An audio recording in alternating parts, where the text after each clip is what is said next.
Your employer tried to give you money this month, not your salary. Extra money on top of your salary. Free money. And you said no. You probably didn't even know you said no. But you did. And you've been saying no every single month since you started working there. If your company offers a 401k match and you're not contributing enough to capture all of it, that's exactly what's happening. You are declining part of your compensation. Every single payday. And that's just one of the invisible taxes you're paying right now without realizing it. By the end of this video, I'm going to show you all 5 and how to stop paying every single one of them. Hey everybody, it's Billy. This is part 3 of Personal Finance 101. And if parts 1 and 2 built your foundation and taught you how to protect it, this is the episode where your money starts working for you. Because here's what I figured out. There are 2 financial games being played right now. Game 1 is trading your time for money, spending most of it, saving whatever's left, and hoping it works out. Game 2 is building systems. Automated investments, tax-advantaged accounts, compound interest, intentional banking, where your money generates more money while you sleep. The gap between wealthy people and everyone else isn't primarily about salary. It's about which game they're playing. Most people are stuck in Game 1. Not because they're lazy, not because they earn too little, but because nobody ever showed them Game 2 existed. Today I'm showing you Game 2. We're covering 4 things: investing basics and why compound interest is the most powerful force in personal finance, retirement accounts, 401k and IRA, and how to use them to keep more of your money from the tax man, how taxes actually work so you stop being surprised every April, and how to choose a bank that actually serves your life instead of quietly charging you for the privilege of holding your money. Every section of this video is a system, and every system you don't build is a tax on your future self, an invisible cost you're paying without realizing it. Let's go. The 5 invisible taxes. Before we get into the systems, I need you to understand what not having them is costing you. Because most people think of taxes as the one thing the government takes from their paycheck. But there are invisible taxes everywhere in your financial life, and they're far more expensive than income tax. Not investing early. That's a delay tax. I'm going to show you the exact dollar amount it costs in a minute, and it's genuinely painful. Not capturing your employer's 401k match? That's a laziness tax. And over a career, it could cost you hundreds of thousands of dollars. Keeping your savings in a zero-interest checking account instead of a high-yield savings account? That's an inertia tax. Not understanding deductions and credits? That's an ignorance tax. You're overpaying the government because nobody told you what you're allowed to keep. And not choosing your bank intentionally? That's a fee tax. Monthly charges, low rates, and poor service draining you because you never shopped around. 5 invisible taxes.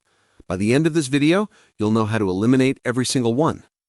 Let's start with the biggest, investing and compound interest eliminating the delay tax. First, let's clear up the most common mix-up in personal finance. Saving and investing are not the same thing. Saving is putting money aside for short-term needs, an emergency fund, a holiday, a future purchase. It sits in a bank account where it's safe, accessible, and earns almost nothing. That's fine. That's what saving is for. Investing is different. When you invest, you put your money into assets. Stocks, bonds, mutual funds that have the potential to grow in value over time. Investing carries more risk than saving, but it offers significantly greater returns. And for long-term goals like retirement or building real wealth, saving alone won't cut it.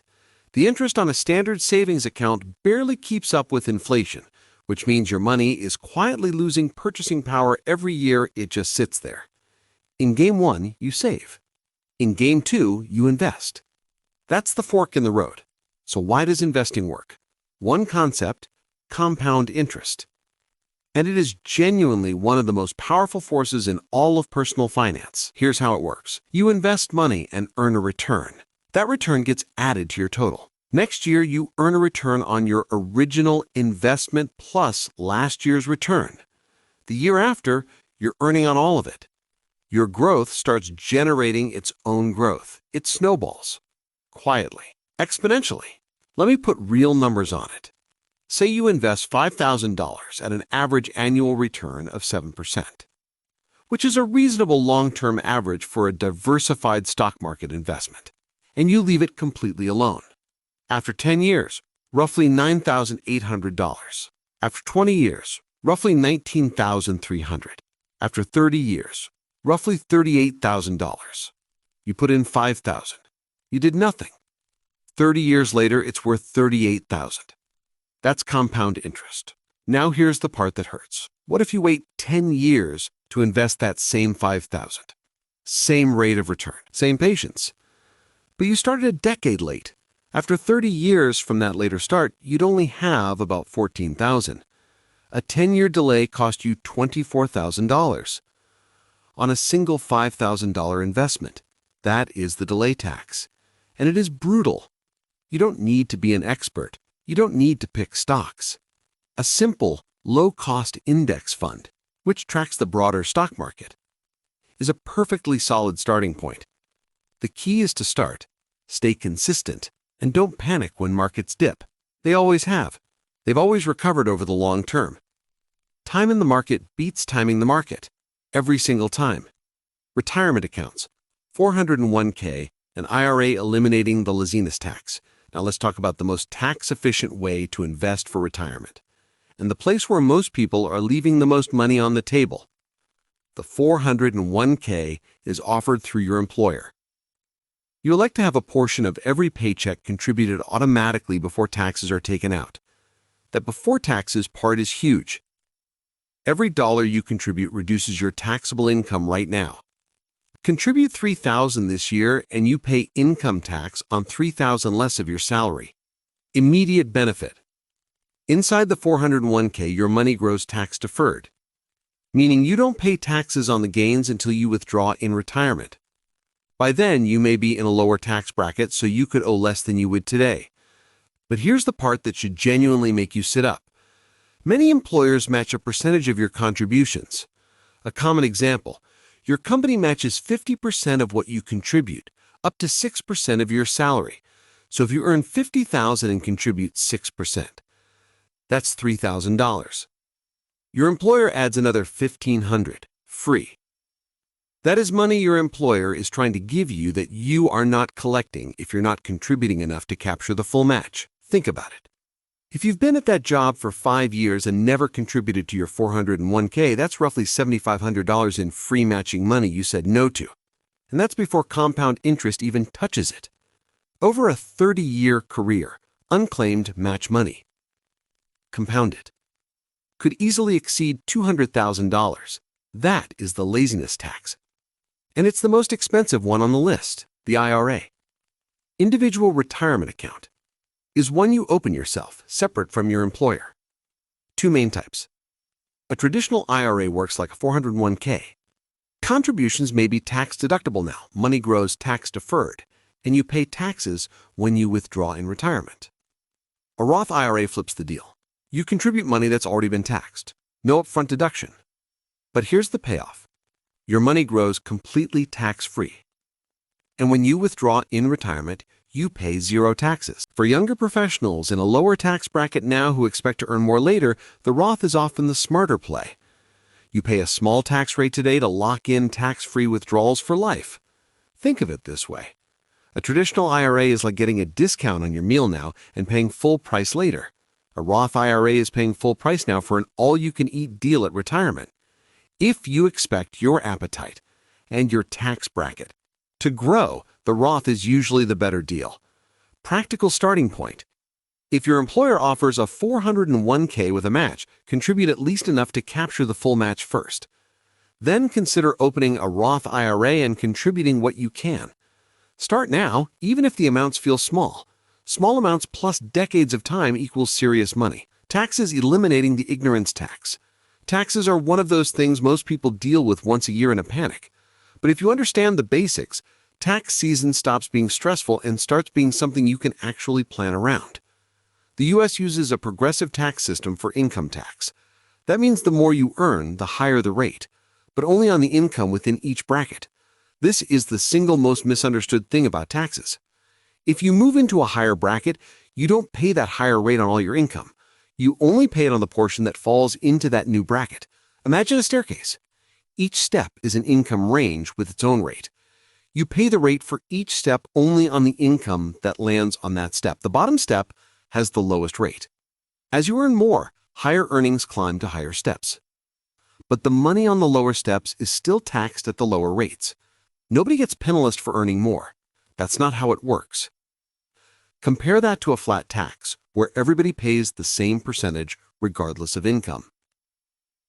The U.S. federal system isn't flat. It's progressive. But knowing both helps you understand how yours works.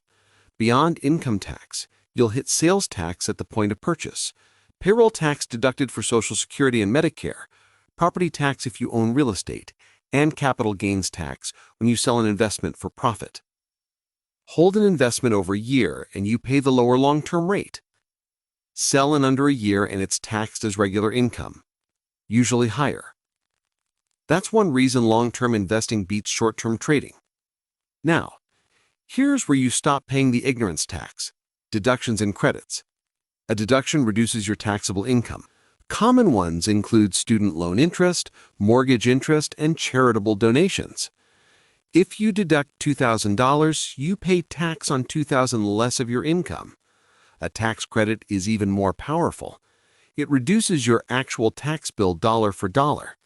A $500 credit means you owe $500 less in taxes. Full stop. Credits are more valuable than deductions of the same amount. And a lot of people don't claim credits they're entitled to simply because they don't know they exist. Two habits that make tax season painless. Keep organized records of income and expenses throughout the year and file on time. Typically April 15th. Late filing means penalties and interest.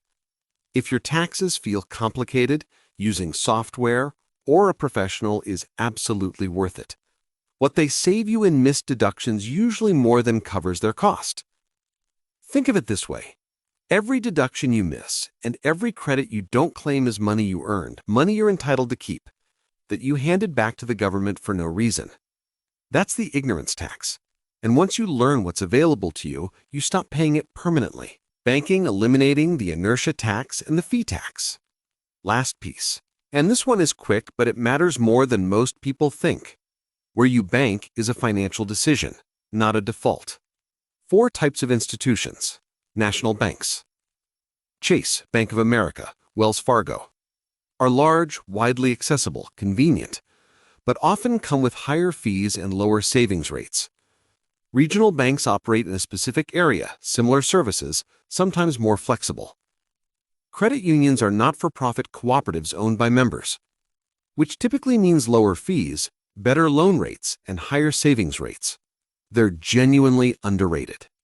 Online banks have no branches, low overhead, and pass those savings to you with higher interest rates and fewer fees.